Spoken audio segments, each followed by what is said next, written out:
choosing a website host. Of course, there are lots and lots and lots of places that you can get website hosting. However, I would not necessarily go with the cheapest one because not all hosting is reliable. When looking at a website host, I would encourage you to look at past performance and reviews. You just go to Google and type in, the name of the hosting company and review and see what people are saying about them. Pay attention to account limits. Sometimes you might get pulled in to a hosting account that looks cheap. However, it doesn't give you a lot. Things like bandwidth, which is how much transmission can occur. Every time somebody comes to your site and views a page, that's bandwidth. You want to make sure that you have enough bandwidth. You want to make sure that you have enough memory and space. Fantastico is highly recommended. Fantastico is a tool that comes with some hosting accounts that makes life a lot easier. I hope that you pick a hosting account that has Fantastico because it makes life so much easier. For example, WordPress is a very popular way to set up a website, and Fantastico will do it automatically for you. It automatically creates things like bulletin boards, image galleries. It's a really nice tool, especially for someone that doesn't know a lot about what they're doing, and it's a standard with many hosting accounts. Make sure it can expand with your needs. Perhaps you're going to get a hosting account that's just has space for 5 websites. Well, a couple months from now you might want to add 5 more. Does that mean that you have to move everything? I sure hope not. I would hope that your hosting account can expand with your needs, which most major providers can do. Decent support and uptime. You know what? This probably should have been the first thing because it's really important. You could have cheap hosting, but if it's never online, that's not good. Now, I'll tell you what. I've dealt with some hosts for years, and every once in a while, my site does go down. It does happen. Most of the time, they claim that the sites are up 99% of the time, and if you're online all the time like I am, you notice that 1%. So it does happen, but you hope that it does not happen very often because time is money. Directly below this video screen, you can find some links to hosts that I have found success with. I think that they're safe choices, and if you like, you can check them out. Configuring your domain name. Okay, after you have chosen a host and signed up and paid, your hosting account is activated. Sometimes it's immediate, sometimes it takes a couple hours, maybe a day. You should be sent information on your name servers. What we have to do is we have to link our hosting account with our domain name. So what you need then specifically are your name servers. If you cannot find it, typically it is in your welcome email, but if you can't find it, just contact support. That's what they're there. They're here to help you. Say, hey, listen, I need to set my name servers, and what are they? So they go ahead and they send them to you, and they need to take those and go into where you register your domain name and change your name servers. That's what I'm going to show you how to do in this video. So I'm going to assume that you registered at GoDaddy. If you didn't, that's certainly okay. But that's going to be what I use for the example. Okay, I am here logged into my GoDaddy account. I apologize that some things are blurred out, but I don't want to reveal everything. So what I'm going to do is I'm going to go ahead and I'm going to click on one of my domain names. Just go ahead and click on it. And you can see here there's a whole bunch of information. Down here in the bottom left is where it says name servers, and this is what I really want to be concerned about. I'm going to go ahead and click Manage, and again they're going to be set by default to be GoDaddy's name servers, but we're going to go ahead and take care of that and switch it. Okay, so here it says, I want to park my domains, I want to forward, I want to have a hosting account.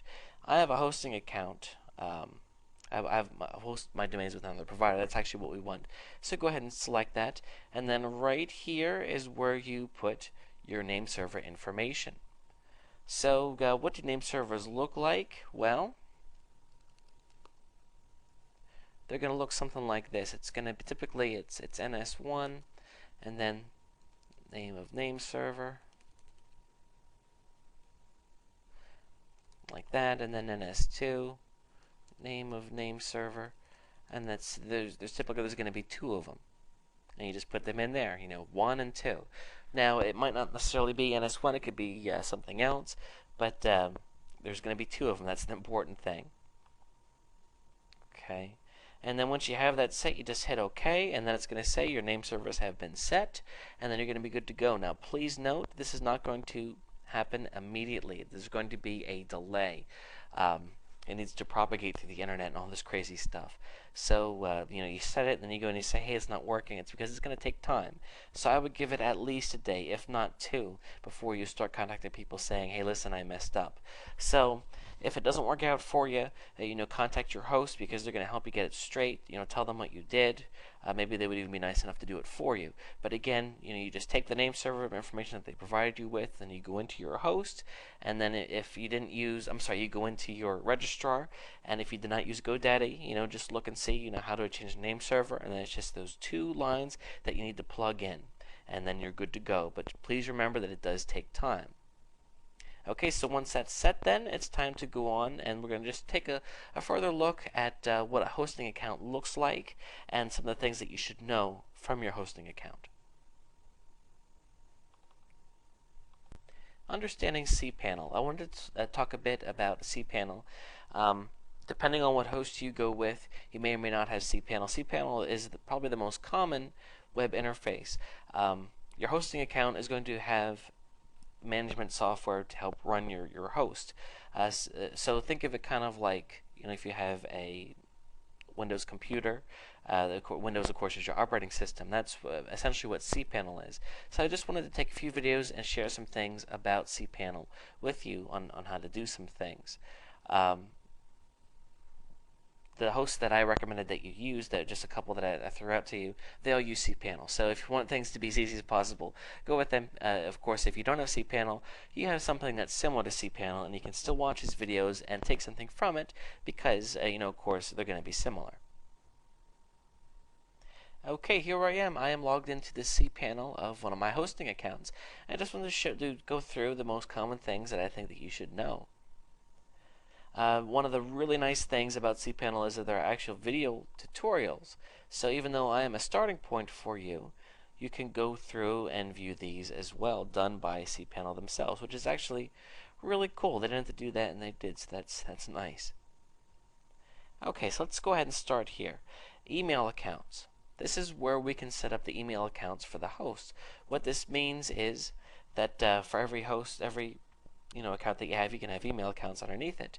And when you sign up for your hosting account, you were given specifics, how many emails you can have per account. So make sure that you're aware of that.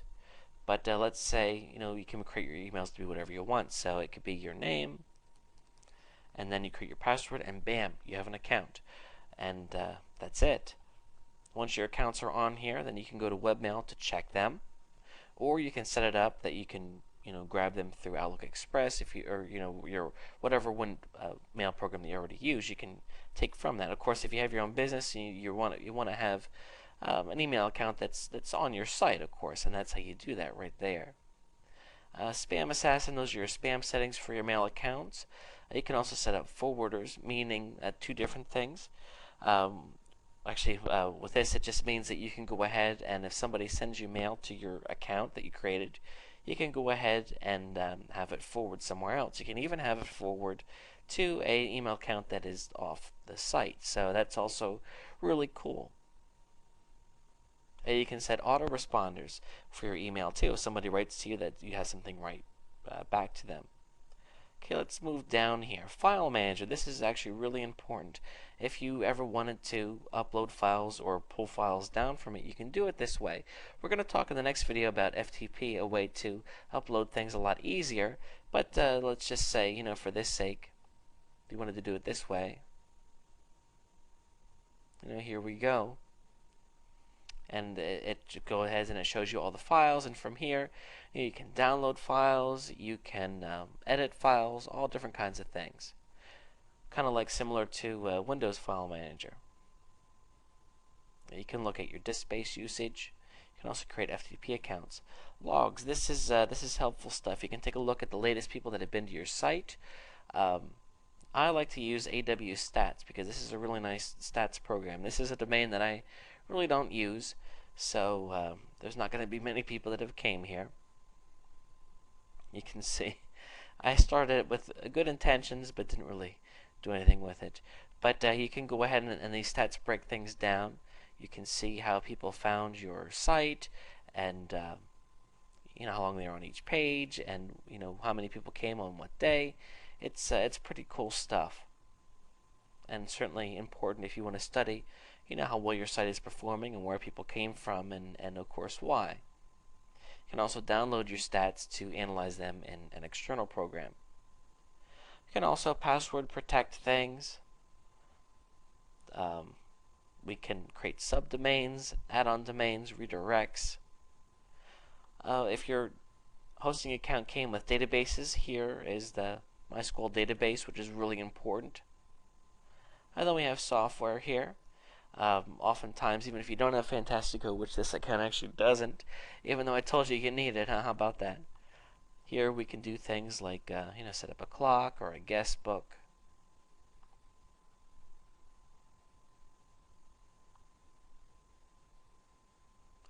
We can configure our own arrow pages. We can set up cron jobs. Different things like that. And of course, context support. So that's essentially cPanel and how it works. I would encourage you to get in there and get comfortable. In the next video, we're going to talk about once you have your website files, how do you get them onto your hosting account. And even though you can do that through File Manager, I'm going to suggest that you do it with an FTP program. It doesn't cost anything, and I will see you in that video. I'll see you there. Understanding FTP. FTP stands for File Transfer Protocol, and essentially what it is it is a program that allows you to take files on your computer and upload them to your hosting account, which is your website. If you're an experienced webmaster, you may already have an FTP program that you paid money for.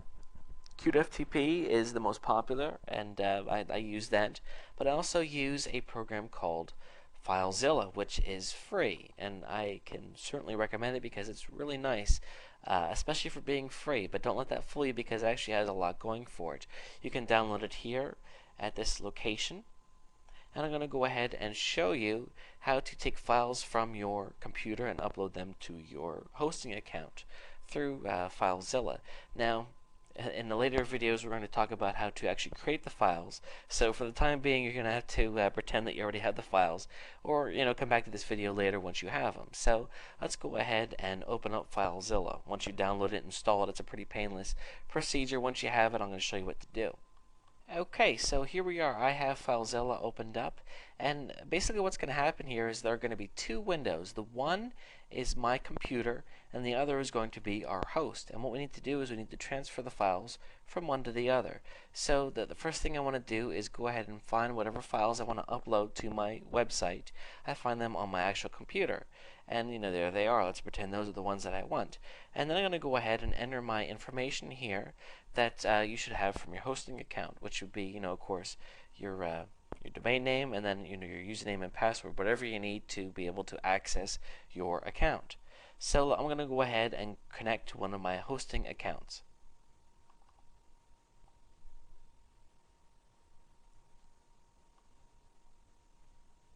Okay, so I'm connected here, and you can see here these are the files. Now you don't want to just start moving files. You want to make sure that you take them to the right place. And basically, we have these different things here. Public_HTML is what we want to concern ourselves with. I was fooled the very first time I did this. I went to www. That's not what you want. You want this.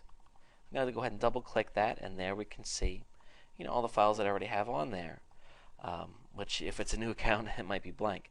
So to move a file over, you just take it and you drag it over and drop it, and then it transfers over. Oops, sorry, you can ignore that.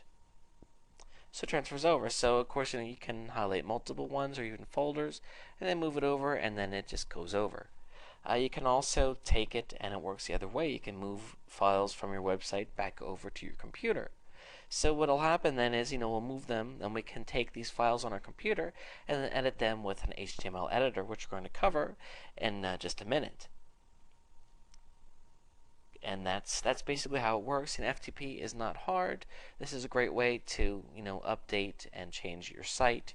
And again, it doesn't cost anything, so you can't beat that as well. So the next thing we need to do then is figure out what in the world, how are we going to come up with actual HTML files. Don't worry, it's not that hard.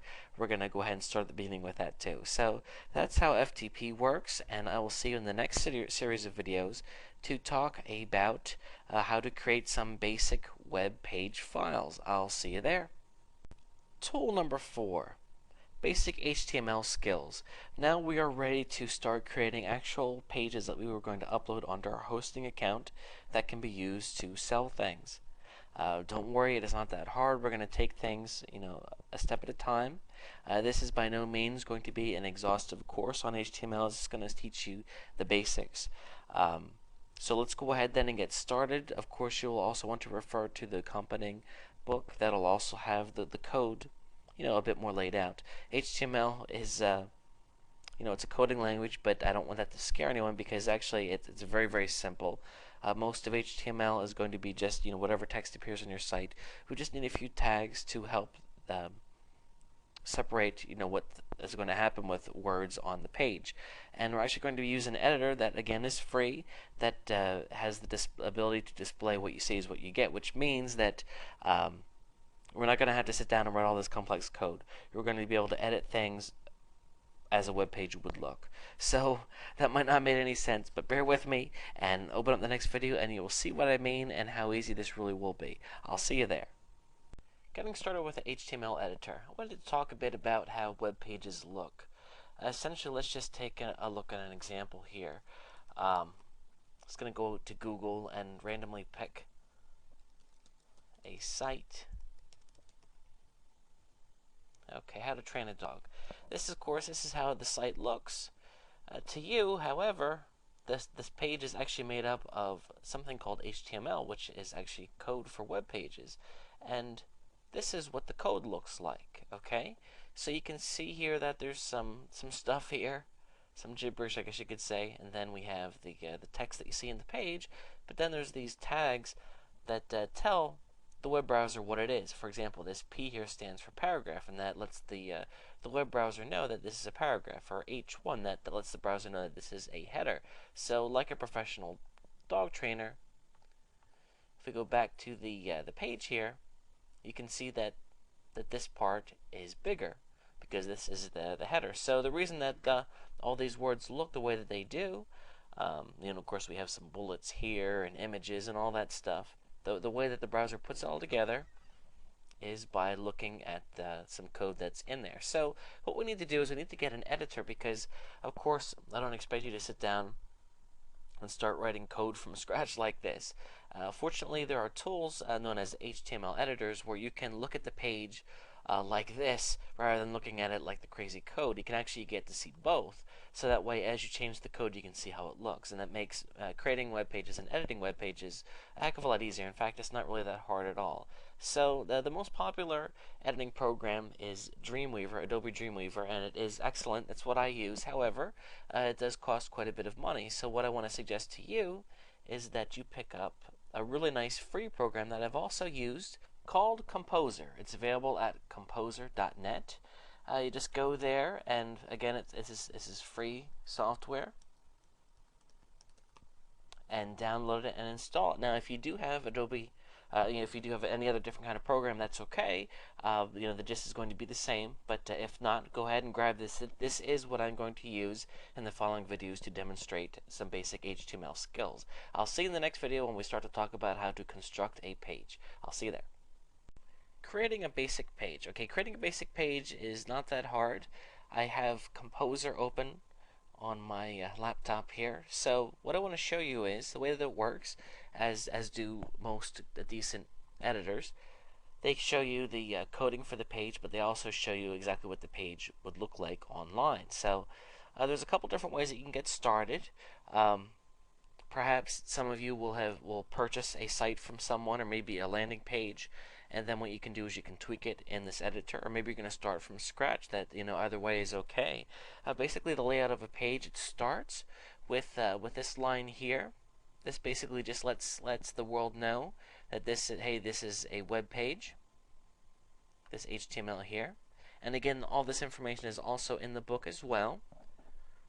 Then we start with something called the header section. Basically, anytime, let me just forget about this for a second.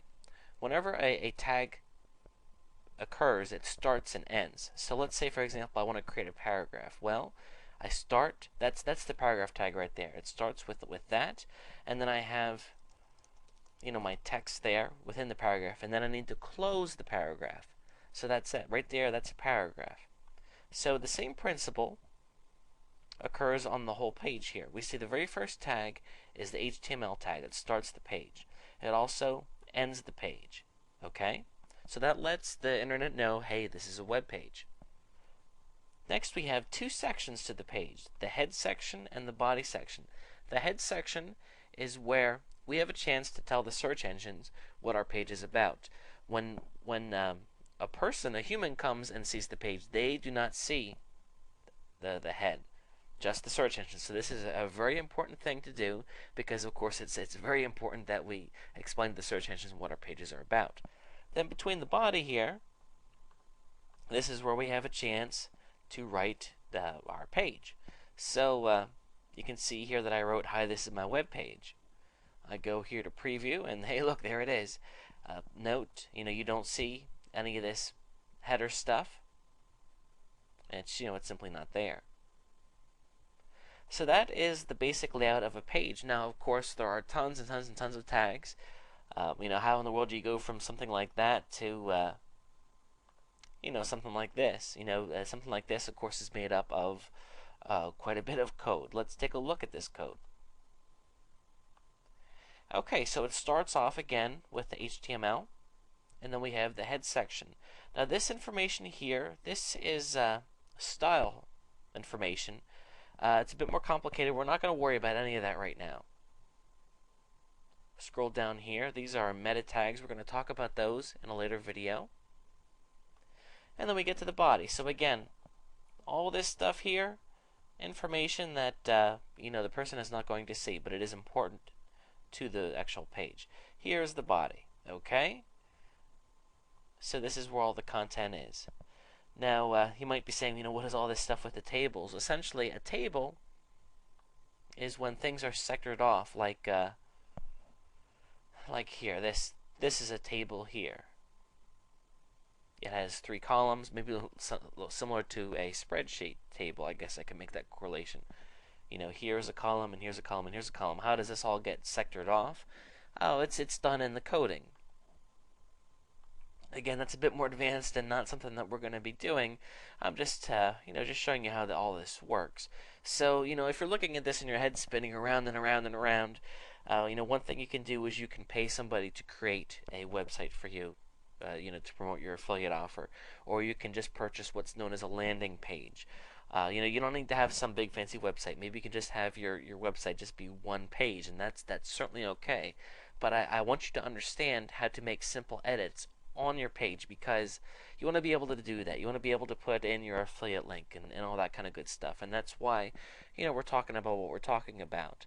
So in the next few videos, I'm going to talk about the most essential basic skills. Now, if you're looking at this saying, hey, this looks really cool, I want to get involved, that's great.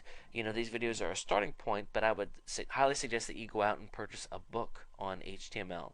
That's the way that I learned. Actually, I learned from HTML for Dummies. They still make it.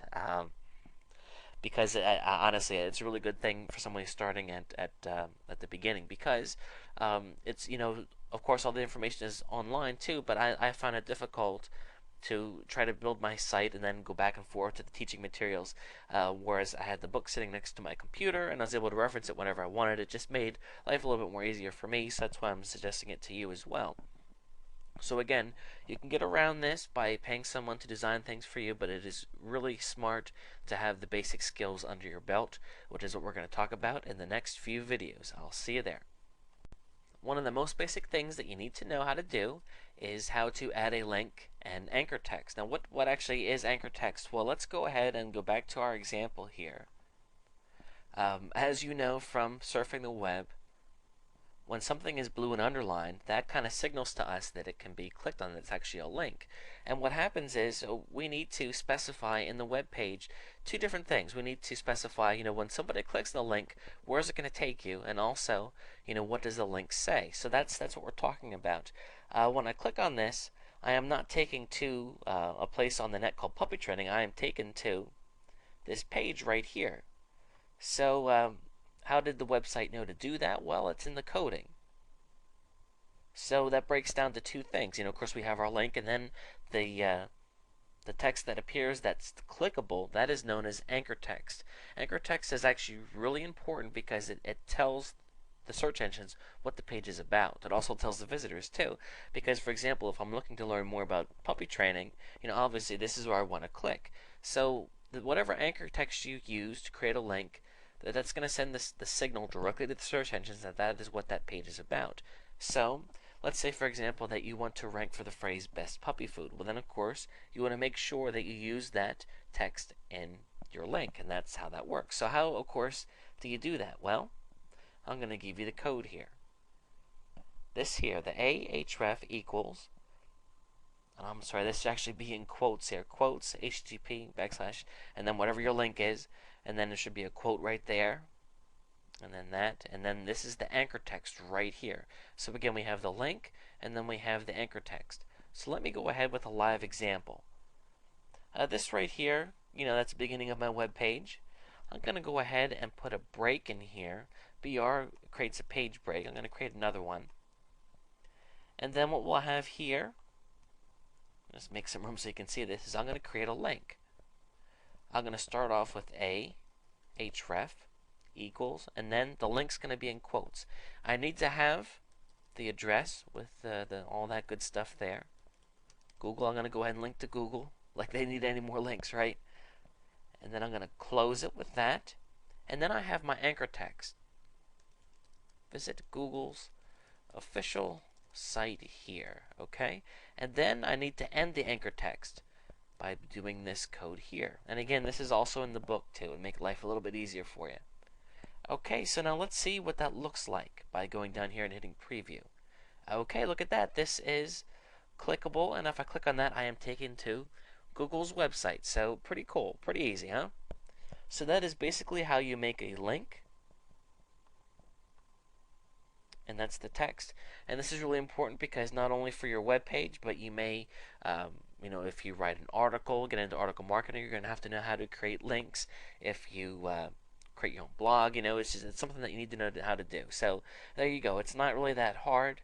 Just make sure that you include those quotes there and use exactly what I showed you here, and that's what you need to do. Adding images. This is also another very popular thing that is important to know how to do, and of course this is adding images to your website. And what we do is it's similar to creating a link. We're going to use tags. Only they're going to look like this. We need to start it off with the img, of course that stands for image, and then src equals, and then again I don't have the quotes here. They should have been. I apologize for that. The quote, and then of course this is the location of the image right there, and then the end quotes, and then we specify the width and height of the image, and then we end it. And that is the image code. So let me go ahead and demonstrate this.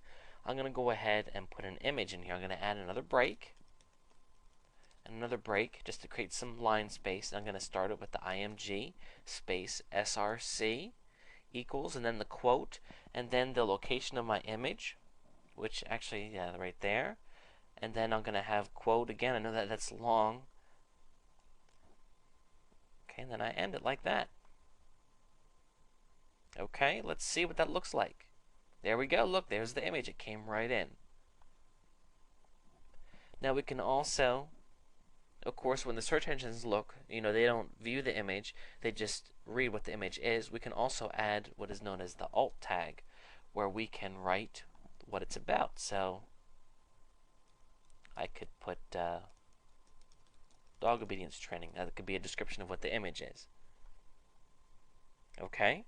And again, you don't see that. That's just for the search engines, but that's how that works. So that is essentially it. Again, the code is in the book, but that's how you create an image. It's not that hard. And the one thing I didn't do there was I didn't specify the height and width. Let me just go ahead and show you that. If you don't specify it, it just goes ahead and takes the image at whatever size the actual image is. But if you wanted to change it, make it smaller. Let me go ahead and do that. Here, still in this tag, I'm going to go ahead, I'm going to put height equals 100. And then I don't need to put the width because it's going to scale it. So to make the height, to take it down to 100, it's automatically going to have the width, to scale. Now, if I wanted to stretch the image, then I could have it, let's see, I can make the width 100 also. And as you know, that's not really how that image is meant to be viewed, and it doesn't look quite right. But again, you can pull images around and stretch them, or if you wanted to eliminate that, then the image is just going to be pulled in at its default size. So that, of course, is how you add an image. Understanding meta tags. I wanted to talk a bit about the section of a web page that the search engines see. These are known as the meta tags. And of course, if I show you here, that's between the header section here. And you're going to go out and find that just about every page, if the webmaster's smart, they've done their meta tags, because you're foolish not to. So let's talk about the first one, the title tag. This is possibly the most important part of your page, because it's a big deal. The title of your page is kind of like the title of a book. It's representative of what the book is about. So simply put title, and then the title of your page, and then the ending, the closing tag. So let's go ahead and do that. Let's put a title in here. Actually, it's already in here. So right there, title, and then I'll just put it here. This is the title of my page, and then close it with that. And that's it. That's the title tag. Now we go to the preview, and you don't see anything. Actually, the title of a page does appear in a browser. Let me go ahead and show that to you. The title is what appears right here. So the title of this page is How to Train a Dog, and then so forth. So when you do a search on Google,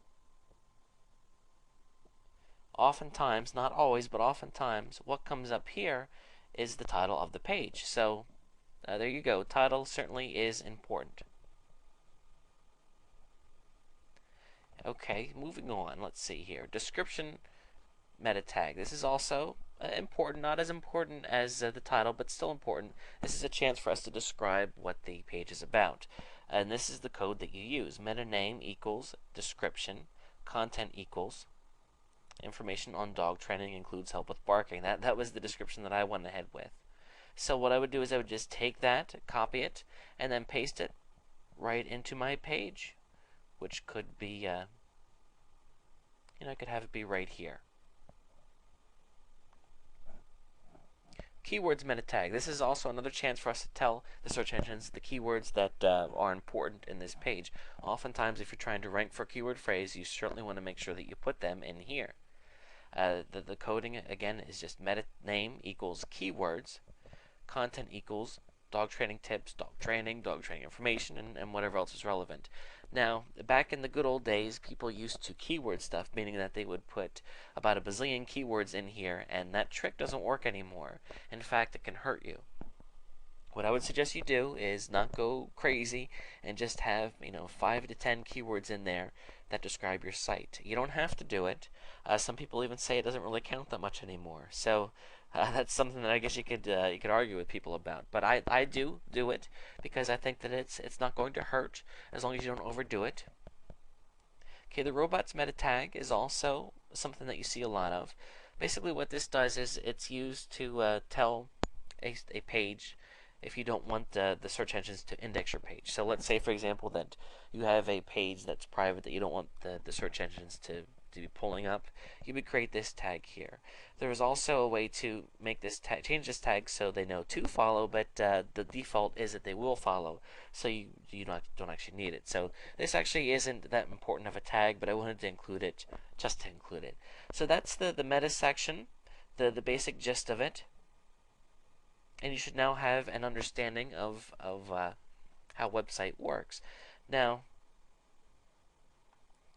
we had talked before about how to take these files and upload them with your FTP. Of course, you would just go in here and save the pages, and then you would connect with your FTP program and upload them to your site, and then they will look just like they do here.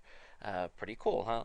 So, again, if creating a web page is going to be difficult for you, you can learn, but if it's something you really struggle with, why not go out and pay someone to do it? You can go to a place like Rent a Coder, Get a Freelancer, places like that, and just spend $20 and have a landing page created for yourself. It's actually not a big deal. And then of course, since you'll have a starting point, then you can go ahead and change things around as you move forward. So that is how it works.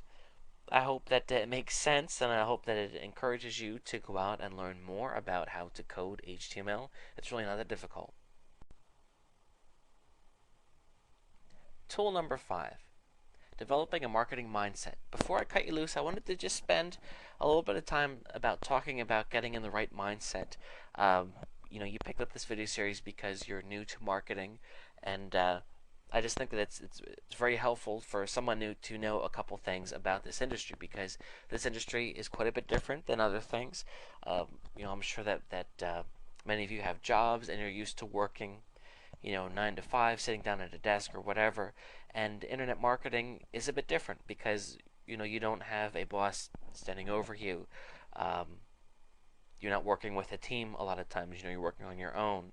And sometimes you can work on a project and not see the benefits of it for a while. So it's quite a bit different than going to work and doing whatever and getting a paycheck. It's very different. It can be very rewarding also, but unfortunately sometimes things don't go like you hope they would. So my hope is that I can share some of my wisdom with you, I guess if you can call it that. I have been doing this for a long time, so I can share with you some missteps that I took in the hope that you won't take them, and just kind of give you some helpful advice as you move forward on that internet marketing ladder. I'll see you in the next video. The newbie pitfalls. Okay, starting out, there are some crucial mistakes that people can make that can bring about an end to your internet marketing career. And I don't mean to scare you, I just want to tell you how it is because I want you to succeed. So, knowing that, um, let's talk about some common things that people fall into. Okay, being afraid. This is a big one.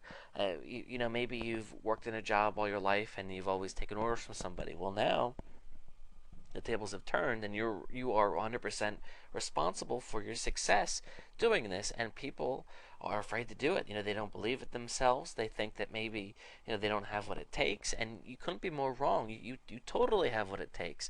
It's internet marketing is honestly, it isn't some huge, hard, tremendous thing. It just takes time and patience and dedication.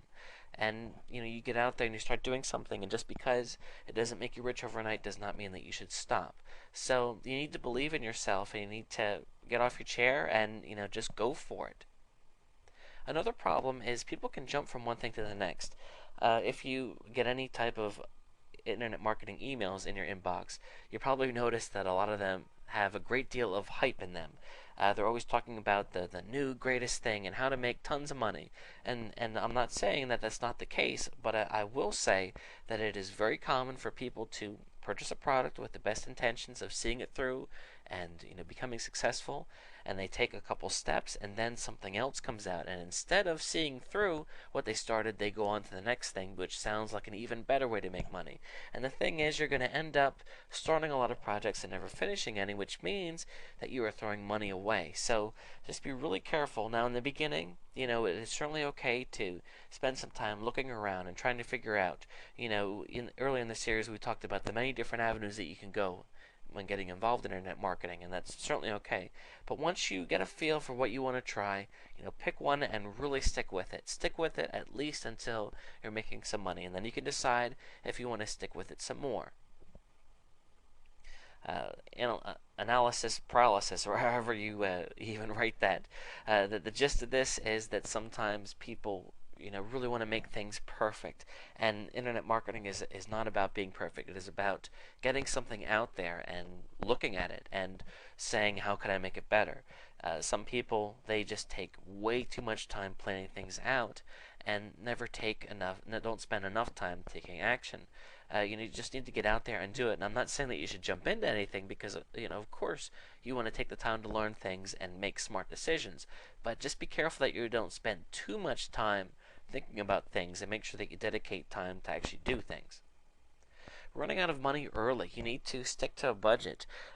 Pay per click. I've seen many people sit down with hundreds of dollars, and before they know it, they're out of money, and they weren't tight enough for their budget from the beginning. You need to, every penny counts, and before you purchase a product or before you purchase ad space, make sure that it's going to be a good investment for your business, because if you lose too much money, you're going to be out of the game, and that's not good. So, look at the methods that don't cost much, so you can at least get some money coming in before you start spending a lot of money on other avenues. Working alone is a tough one because um, nobody in my family does internet marketing, so I can't sit down at the dinner table and talk about this kind of stuff. My wife knows more than she'd like to probably, and that's nice to extent. But again, it's not the same as working in a job where you have a coworker that's in a similar situation. It doesn't need to be this way, because there are lots of forums out there, and we're going to talk about that in a minute, where you can meet people doing the same stuff. And the internet is a big place, and even though, I wouldn't suggest going on a forum and sharing all of your secrets, there's no reason you can't get out there and make some contacts and network, make some friends. I'm glad to say that I've made quite a few friends that I chat with from time to time, and you know what, we share tricks and tips with each other because I know that it's going to help him and he's going to help me, and he's not gonna go blab it to the world. We work together. So the point is that also, I don't feel as alone when I'm doing this. I've come up with some ideas that I thought were great, but I ran them through a couple of my colleagues, and they were like, you know what, that's a pretty dumb idea, and it saved me some time. So again, working alone, it's tough, and it doesn't need to be that way. So I hope that you take these things to heart. And in the next video, we're going to talk about the importance of setting goals for yourself. The importance of setting goals. This is really, really important. The thing about internet marketing is that, you don't have concrete goals set for you like your boss may do for you. So it's going to be real important that you do things for yourself. I got to tell you, one of the biggest problems that I have personally as an internet marketer is that sometimes I just get in a mood where I spin my wheels. I'll just be going from one thing to the next. And what I've found is that when I do not have a clear action plan, I do not make the best use of my time. So what I try to do is start the week off by making a to-do list, and I write everything down, and then of course as I do it, I'm able to move forward. It keeps me focused because I'm also able to look and feel good about the things that I got done as well. So when you set goals, you want to make sure that they are realistic. If you create too high of a expectation, then you're not going to meet them, and then you're going to be it's not going to be good. You're going to be disappointed with yourself, and you don't want to set yourself up to fail. So make sure that they're realistic. It's certainly okay to set a goal for how much money you want to make. Now, it's hard to, especially in the beginning, to be realistic because you haven't done this before. You don't know. But once you start to make money, think to yourself, what do I need to get from this point to this point, and then set a goal for when you want to be there, and think about realistically what is it going to take to get to that point. So you kind of work backwards in a sense. So the most important thing is that you hold yourself accountable and come up with some sort of plan of action and stick to it. Networking online. This is really important. We talked in the last video about 2 videos ago, sorry, we talked about the importance of not working alone and making contacts online. There are a lot of great places that you can go to meet people. The Warrior Forum is a really great place. I think that you'll find that people on here are serious about learning about internet marketing, and there are some experts on there as well that share a lot of good stuff. Digital Point is another place. There are a lot of people here. I don't frequent this one too much, but it is surrounded a lot more by people just starting out, which certainly can be a good thing. SitePoint is another place where you'll find a lot of people. V7N is another one as well, and you can find the links to all these places in the accompanying book that came with the video series.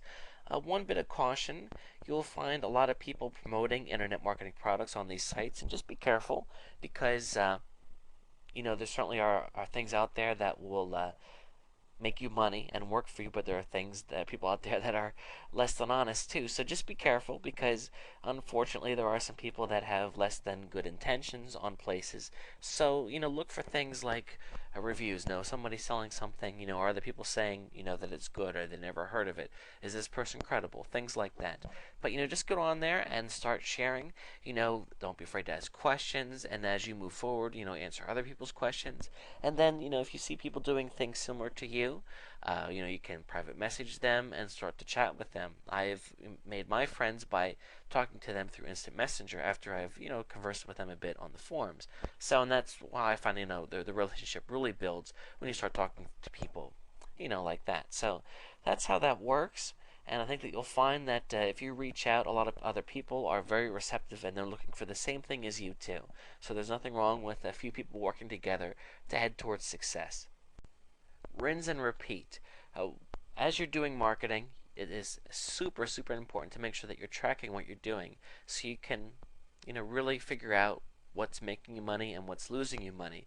And then, of course, when you find something that works, what can you do to expand it? You should never be satisfied with something that's making you money. You should always try to push it to make more.